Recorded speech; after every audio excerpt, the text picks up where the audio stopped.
Ini kisah seorang suami yang mempermalukan seorang istri di hadapan keluarga karena sang istri melakukan perselingkuhan dengan pria lain. Jangan lupa like, share, komen, dan subscribe channel ini ya, agar terus mendapatkan cerita dan kisah lainnya. Selamat menyaksikan. Matahari sore bersinar lembut, menghangatkan halaman rumah sederhana milik Raka dan Anissa. Mereka baru menikah 2 tahun yang lalu, dan kehidupan rumah tangga mereka tampak begitu bahagia. Raka adalah seorang pria pekerja keras, sementara Anissa adalah wanita lembut dan penuh kasih. Mereka bertemu saat kuliah, dan sejak saat itu, cinta mereka tumbuh kuat hingga akhirnya mengikat janji suci pernikahan. Hari-hari awal pernikahan mereka dipenuhi kebahagiaan. Raka selalu berusaha menjadi suami yang baik, bekerja keras untuk mencukupi kebutuhan mereka. Anissa, di sisi lain, adalah istri yang penuh perhatian. Ia selalu menyambut suaminya dengan senyum hangat setiap kali pulang kerja, menyiapkan makan malam, dan mendengarkan segala keluh kesah Raka. Keluarga mereka pun bangga melihat keharmonisan pasangan ini. Orang tua Raka menganggap Anissa sebagai menantu yang baik, sementara keluarga Anissa juga menerima Raka dengan tangan terbuka. Setiap kali berkumpul dalam acara keluarga, mereka selalu dipuji sebagai pasangan yang serasi. Namun, kehidupan tak selalu berjalan sesuai harapan. Cinta yang dulu terasa begitu indah perlahan mulai memudar, tanpa Raka sadari. Perubahan kecil mulai muncul dalam rumah tangga mereka, perubahan yang tampaknya sepele, tetapi kelak akan menjadi awal dari kehancuran segalanya. Hari-hari berlalu, dan Raka mulai merasakan perubahan dalam sikap Anissa.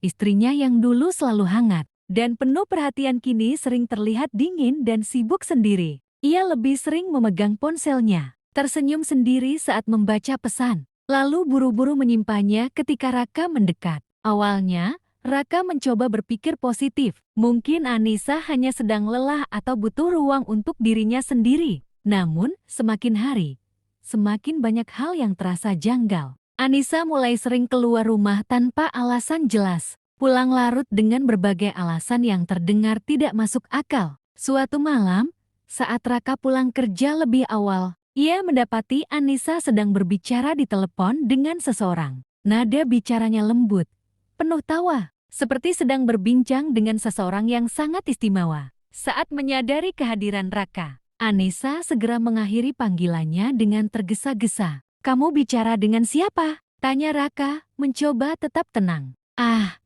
hanya teman lama," jawab Anissa singkat, tanpa menatap mata suaminya. Jawaban itu terdengar biasa, tetapi entah mengapa, hati Raka tidak bisa percaya begitu saja. Ada sesuatu yang disembunyikan Anissa, dan ia berniat mencari tahu. Kecurigaannya semakin bertambah ketika ia menemukan parfum pria yang asing di mobil Anissa. Ia juga mulai menyadari perubahan lain. Istrinya kini lebih sering berdandan ketika hendak keluar, padahal biasanya ia tidak terlalu peduli dengan penampilannya. Malam itu, Raka tak bisa tidur. Pikirannya terus dipenuhi tanda tanya. Apakah mungkin Anissa telah mengkhianatinya? Malam semakin larut, tapi Raka masih terjaga di tempat tidurnya. Pikirannya terus dipenuhi berbagai kemungkinan buruk. Ia tak ingin berpikir yang tidak-tidak, tetapi tanda-tanda yang ditunjukkan Anissa semakin sulit untuk diabaikan. Akhirnya, Raka memutuskan untuk mencari tahu sendiri. Beberapa hari kemudian, ia mengambil cuti dari pekerjaannya tanpa memberitahu Anissa. Pagi itu, ia pura-pura berangkat kerja seperti biasa, tetapi sebenarnya ia mengikuti istrinya dari kejauhan. Anissa pergi ke sebuah kafe di pusat kota. Raka memarkirkan mobilnya agak jauh dan mengamati dari dalam. Tak lama kemudian, seorang pria datang menghampiri Anissa. Pria itu tampak rapi, memakai kemeja putih dengan senyum ramah. Anissa menyambutnya dengan senyum yang jarang. Raka lihat belakangan ini senyum yang dulu hanya untuknya. Mereka berbicara begitu akrab, sesekali tertawa bersama. Lalu, sesuatu yang membuat darah Raka mendidih terjadi. Pria itu menggenggam tangan Anissa di atas meja. Anissa tidak menepisnya. Bahkan, ia justru tersenyum seolah menikmati kebersamaan mereka. Jantung Raka berdegup kencang. Tangannya mengepal erat. Selama ini ia mencoba menepis prasangka buruk. berharap semuanya hanya perasaannya saja. Tapi kini, kenyataan terpampang di depan matanya. Dengan napas berat, ia mengambil ponselnya dan diam-diam mengambil beberapa foto mereka. Dadanya terasa sesak, antara marah, kecewa, dan sedih yang bercampur menjadi satu. Raka tidak langsung menghampiri mereka. Ia tahu ini bukan tempat yang tepat untuk konfrontasi. Ia harus berpikir jernih. Ia harus merencanakan sesuatu yang akan membuat Anissa menanggung akibat dari pengkhianatannya. Raka duduk di dalam mobil dengan tangan gemetar. Foto-foto di ponselnya adalah bukti nyata bahwa Anissa telah mengkhianatinya. Hatinya hancur, tapi di balik kesedihannya, amarah perlahan membara. Ia tidak bisa membiarkan ini berlalu begitu saja. Malam itu, Raka pulang lebih awal. Ia menunggu Anissa di ruang tamu, duduk diam dengan ponselnya di tangan. Seolah-olah hari ini adalah hari yang indah baginya. Namun, keceriaannya langsung memudar ketika ia melihat ekspresi Raka yang dingin. "Kamu dari mana?" tanya Raka dengan suara datar, tapi penuh tekanan. Anissa tersentak, lalu mencoba tersenyum. "Dari salon." "Kenapa?" Raka mengangguk pelan, lalu meletakkan ponselnya di atas meja. Dengan satu gerakan, ia menggeser layar, menampilkan foto-foto Anissa bersama pria lain di kafe. "Salon, ya." Suaranya kini terdengar lebih tajam. Wajah Anissa langsung pucat, matanya membesar, dan tubuhnya gemetar. "Raka, aku bisa jelasin." "Jelaskan apa? Bahwa ini bukan kamu? Atau bahwa tangan yang kamu genggam itu cuma salah paham?" Suara Raka meninggi. "Seberapa bodohnya aku sampai harus percaya semua kebohonganmu selama ini?" Anissa terdiam. Air matanya mulai menggenang, tapi Raka tidak peduli. "Kamu tahu apa yang paling menyakitkan?" lanjut Raka.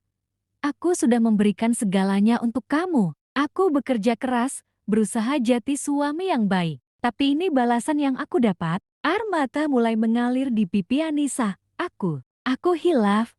"Raka, aku nggak bermaksud menyakiti kamu." "Hilaf?" Raka tertawa sinis. "Hilaf itu kalau sekali terjadi, bukan sesuatu yang kamu lakukan berulang kali di belakangku." Anissa mencoba mendekat, tapi Raka mundur. "Besok, aku ingin kita bicara di depan keluarga besar. Aku ingin semua orang tahu siapa sebenarnya Anissa, istri yang selama ini aku banggakan." Anissa terkejut. "Raka, jangan permalukan aku di depan keluarga." "Terlambat," jawab Raka dingin. "Kamu sendiri yang memilih jalan ini." Anissa menangis, tetapi Raka tidak lagi peduli. Luka di hatinya terlalu dalam. Besok, semuanya akan terbongkar, dan Anissa harus menanggung akibat dari pengkhianatannya. Pagi itu, suasana di rumah keluarga Raka begitu tegang. Keluarga besar telah berkumpul, duduk dalam keheningan, menunggu penjelasan dari Raka yang tiba-tiba meminta pertemuan ini. Anissa duduk di sampingnya, wajahnya pucat dan matanya sembab. Ia sudah memohon pada Raka semalam untuk tidak mempermalukannya. Tapi Raka tetap pada keputusannya. Raka mengambil napas dalam, lalu berdiri. "Aku meminta kalian semua berkumpul hari ini, karena ada sesuatu yang harus kalian tahu." Suaranya tenang, tapi penuh emosi yang tertahan. "Selama ini, aku pikir pernikahanku baik-baik saja. Aku pikir Anissa adalah istri yang setia. Tapi ternyata, aku salah." Raka mengeluarkan ponselnya dan memperlihatkan foto-foto Anissa dengan pria lain. Seisi ruangan terkejut. Ibunya menutup mulutnya dengan tangan, sementara ayahnya menggelang pelan, kecewa. Keluarga Anissa pun terdiam, tak percaya dengan apa yang mereka lihat. "Anissa telah mengkhianati aku," lanjut Raka. "Saat aku bekerja keras untuk masa depan kami, dia justru bersenang-senang dengan pria lain." Anissa menangis, tangannya gemetar saat ia mencoba berbicara. Aku minta maaf. Aku benar-benar menyesal." Namun, Ibunda Raka memotongnya dengan suara bergetar. "Anissa, bagaimana mungkin kamu melakukan ini? Kami menerimamu sebagai bagian dari keluarga. Dan ini yang kamu lakukan pada anak kami." Ayah Anissa menghela napas berat. "Kami sangat malu." "Anissa, bagaimana kamu bisa sekejam ini?" Raka menatap Anissa dengan mata penuh kekecewaan. "Maaf, penyesalanmu tidak akan mengubah apapun. Aku sudah memutuskan, aku ingin bercerai." Seisi ruangan terdiam. Anissa menangis semakin keras, memohon agar Raka berubah pikiran. Tetapi tidak ada lagi yang bisa menyelamatkan pernikahan mereka. Kepercayaan telah hancur, dan dosa yang ia perbuat tidak bisa dihapus hanya dengan air mata. Hari itu,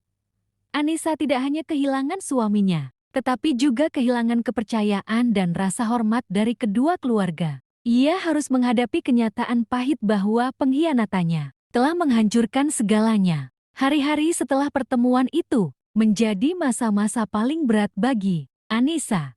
Semua orang di keluarganya kecewa padanya. Ibunya bahkan menolak berbicara dengannya. Sementara ayahnya hanya bisa menghela napas setiap kali menatapnya. Di pihak keluarga Raka, namanya menjadi aib yang sulit dilupakan. Perceraian mereka berlangsung cepat. Raka tidak mau berlama-lama terjebak dalam luka yang terus menganga. Begitu surat cerai ditandatangani, ia meninggalkan rumah yang dulu mereka tempati bersama, membawa hanya barang-barangnya dan kenangan pahit yang ingin ia lupakan. Awalnya, Raka merasa hampa. Ia kehilangan seseorang yang pernah ia cintai dengan sepenuh hati. Namun, ia sadar bahwa hidup harus terus berjalan. Ia mulai fokus pada pekerjaannya, memperbaiki dirinya, dan menghabiskan lebih banyak waktu bersama keluarga serta teman-temannya. Perlahan, luka di hatinya mulai sembuh. Dari pengalaman pahit ini, ia belajar bahwa cinta saja tidak cukup untuk mempertahankan hubungan. Kesetiaan dan kepercayaan adalah pondasi utama. Dan sekali itu hancur, mustahil untuk kembali seperti semula. Di sisi lain, Anissa menjalani hidup dalam bayang-bayang penyesalan. Pria yang menjadi selingkuhannya tidak pernah benar-benar serius dengannya. Setelah perceraiannya dengan Raka, pria itu perlahan menjauh, meninggalkannya sendirian dalam kehancuran yang ia buat sendiri. Ia mencoba memperbaiki hubungannya dengan keluarganya, tetapi rasa malu yang ia bawa membuat segalanya sulit. Bisikan orang-orang di sekitarnya, pandangan penuh penilaian, dan rasa bersalah yang menghantui membuatnya sulit untuk bangkit. Waktu berlalu, tetapi bekas luka tetap ada. Raka akhirnya menemukan kedamaian. Sementara Anissa harus menerima konsekuensi dari perbuatannya. Kisah ini bukan hanya tentang perselingkuhan, tetapi tentang bagaimana sebuah pengkhianatan bisa menghancurkan segalanya, kepercayaan, cinta, dan harga diri. Pada akhirnya, setiap orang harus bertanggung jawab atas pilihan yang mereka buat. Dan bagi Raka, ini bukan akhir dari segalanya, melainkan awal baru untuk hidup yang lebih baik. Waktu terus berjalan. Setahun telah berlalu sejak perceraian Raka dan Anissa.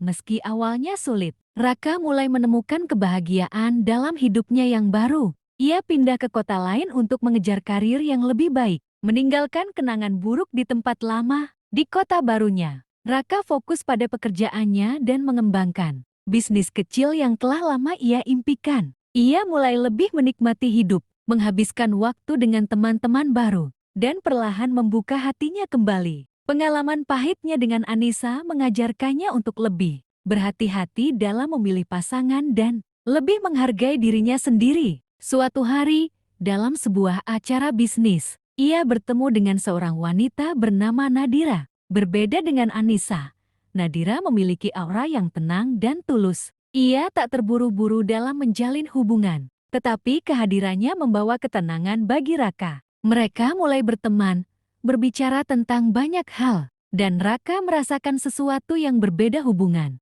yang tidak didasarkan pada keterpaksaan, tetapi pada kenyamanan dan saling menghargai. Sementara itu, Anissa masih terjebak dalam bayang-bayang kesalahannya. Ia kehilangan banyak hal, pernikahannya, kepercayaan keluarganya, dan bahkan harga dirinya. Pria yang pernah bersamanya ternyata hanya menjadikannya pelarian, dan ia ditinggalkan begitu saja. Tak ada yang bisa ia lakukan selain menerima konsekuensi dari kesalahannya. Ia mencoba bangkit, mencari pekerjaan, dan memperbaiki hubungannya dengan keluarganya. Namun, rasa malu dan penyesalan selalu menghantuinya. Raka akhirnya mengerti bahwa terkadang kehilangan adalah cara terbaik untuk menemukan sesuatu yang lebih baik. Meski dikhianati, ia tidak lagi tenggelam dalam kemarahan atau dendam. Ia memilih untuk memaafkan, bukan untuk Anissa, tetapi untuk dirinya sendiri agar bisa melangkah maju tanpa beban. Di suatu pagi yang cerah, Raka duduk di sebuah kafe, menikmati secangkir kopi sambil tersenyum. Ia tahu hidupnya kini lebih baik, bukan karena ia menemukan pengganti Anissa, tetapi karena ia menemukan dirinya sendiri lebih kuat, lebih bijaksana, dan lebih siap untuk masa depan. Dan itulah awal baru bagi Raka.